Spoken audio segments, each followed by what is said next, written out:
As you saw in the thumbnail, gave you a little bit of a warning on this video.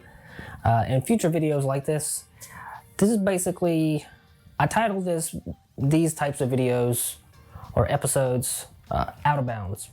And the reason I titled them that is because I'm gonna talk about subjects that people may or may not like. You can agree or disagree.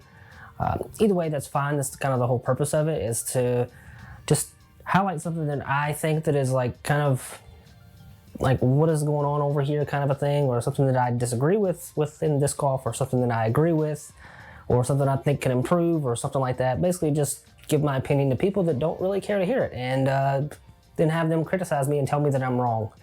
So that's essentially what is going to happen. But so you can agree with me, you can disagree with me, that's fine. I think there's going to be people on both sides of the fence, and that's kind of what we need to have, is to be able to disagree with each other and be totally fine with it. So the question of the day is, why do so many people need to be on a disc golf team? Specifically, why so many? The market is just oversaturated with teams in disc golf. I don't know why everybody that sells a disc golf product feels the need to have their own team. Why do you need a sponsor for literally everything that you have on? You need a shoe sponsor, you need a sock sponsor, you need an underwear sponsor. I like to thank Hanes for the underwear. Appreciate that. Hanes, as always, for the support. Really? Fucking asshole. Need an eyeglass sponsor. Like to thank LensCrafters, because without them, I could not see the basket or anything for that matter. So thank you, LensCrafters. I'd like to thank Gold Bond, number one. You know why. Thank you, Gold Bond. Dr. Scholes for the arch support. Thank you for all the support in my arch. Appreciate it. But like, why do you need all these sponsors? Most of these people that are sponsored aren't pros. The ones that I see that are not like top pros. I understand if you're a top touring pro and you're really good and you're trying to make a living to be able to go on tour and to compete.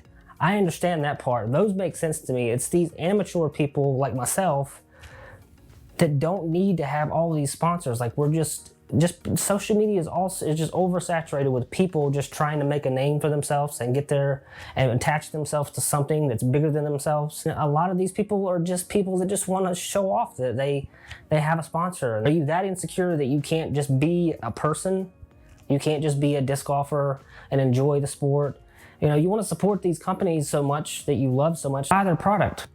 You want to support somebody, buy their product. That's the number one thing you can do, is buy their product, instead of trying to be on their team so you can get their product for free. The standards for these companies are just so low. They just want people to be out there marketing for them, basically probably free marketing to some degree. I don't know to what degree. Some of these companies are better at it than others, you know, as far as like compensating. But I mean, let's be honest, how much can they really do financially for an amateur? How much are they willing to do?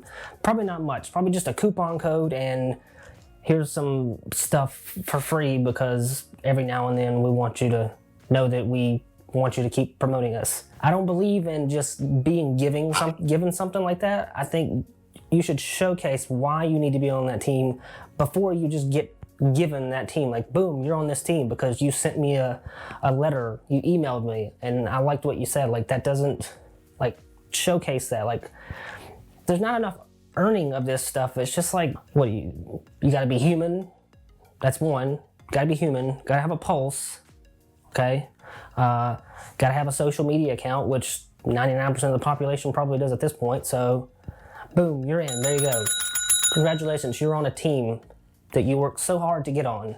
I can't be the only one that thinks that there's just too many teams out there available for you to apply to and be on. And you know you're guilty of this. There's plenty of you that you're already on like 2 or 3 teams, but you're still applying to all these other teams out there that you see that like, oh, I might can get free stuff or whatever. My buddy Bone Beaupre of Team Focus, he does so much with his time. It's amazing how much how much he does with so little time. So people like that are the people that deserve those sponsorships. People that are running tournaments and people that are doing like things for schools and stuff, like trying to grow the sport in whatever way. Like what I do is just not even close to trying to grow the sport. I'm enjoying what I'm doing, but I don't consider this growing the sport. I consider myself a very honest person. I don't want to promote anybody without completely enjoying and liking what it is they're about. That goes against anything that I am. I will not lie to you. I will be completely honest with you. If I don't like something, I don't like it. That's just a fact. There are things that I like and things that I don't like. I have zero reason, and I'm not gaining anything from me telling you any of that. I'm not losing anything from me telling you that. There are things that I like and don't like, and that people need to draw a line, is what I'm saying. All right, so I'm not saying don't be a part of a team, don't join a team.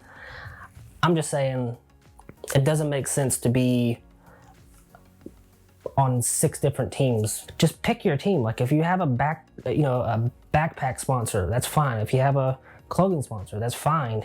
If you have a disc sponsor, that's the number one thing, makes perfect sense, that's fine. But when you have 3 or 4 other teams that you're sponsored by that are selling the same stuff that the other ones are selling, just with different stamps and colors and stuff, it doesn't really make sense to me. And I don't really see how you're loyal to all of them. You know, I think there's a selfish reason behind it, and I mean, we just need to tone it down a little bit. Pick your spots, pick your teams accordingly. Don't just jump on anybody that's on a team because you want to be on a team and you want to get free shit.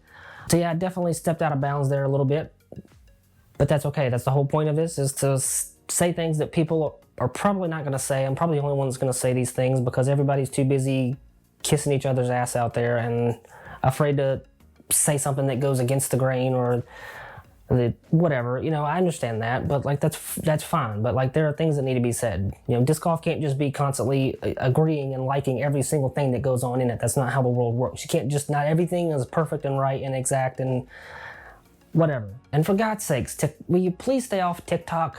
I do not want to see disc golfers on TikTok anymore. Why are you on TikTok? That is the dumbest platform on the face of the planet. I swear if I see one more disc golfer on TikTok, I'm going to punch all of the recycled plastic on the planet. I'm tired of seeing people on TikTok. I hate that. But that's a whole other video. Just, you've been warned.